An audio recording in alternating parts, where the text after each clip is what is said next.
We are getting breaking news now on this NSA story, set to release a full list of terror plots stopped by the agency's phone surveillance program. That disclosure expected to come today. House Intelligence Committee Chairman Mike Rogers over the weekend insisting that the program, something he knows a lot about, the program is a good thing.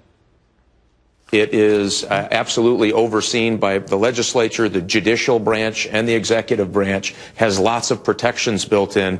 That if you can see just the number of cases where we've actually stopped a plot, I think Americans will come to a different conclusion than all the misleading rhetoric I've heard over the last few weeks.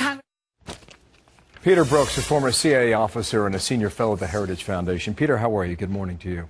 Good morning. I thought I saw 21 as the number of plots that have been disrupted. Does that number sound right to you?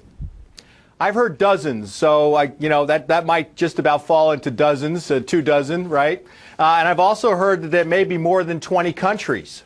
So we're talking about dozens of plots that have been disrupted in more than 20 countries. That will be directly related to the NSA surveillance program. Is that what you're saying? That's my understanding. We're going to have to see what General Alexander says this afternoon. I mean, people are going to be listening. Bill, it's always hard to get credit for things that don't happen. And when plots don't happen, I mean, here at Heritage, we keep a tally, and we've had more than 50 Islamist-based terrorist plots in this country since 9/11.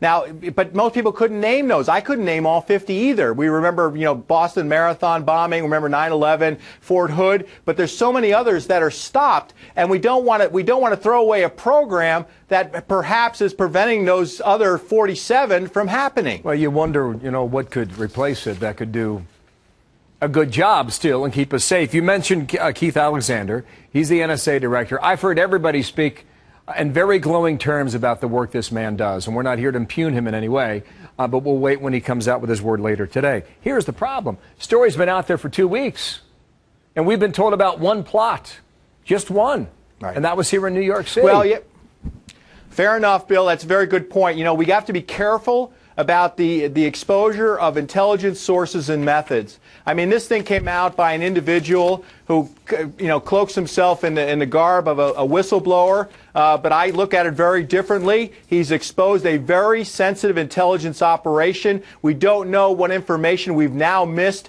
because of the exposure of this program. It also comes at a time, the IRS scandal, the rifling of reporters' emails, the Benghazi bungling, where people's trust of government isn't very good. So it's gotten caught up in all of that. So hopefully General Alexander will help clear the air this afternoon about the importance of this program. Thank you, Peter. You make a good point, too. It's hard to get credit for the things that do not happen.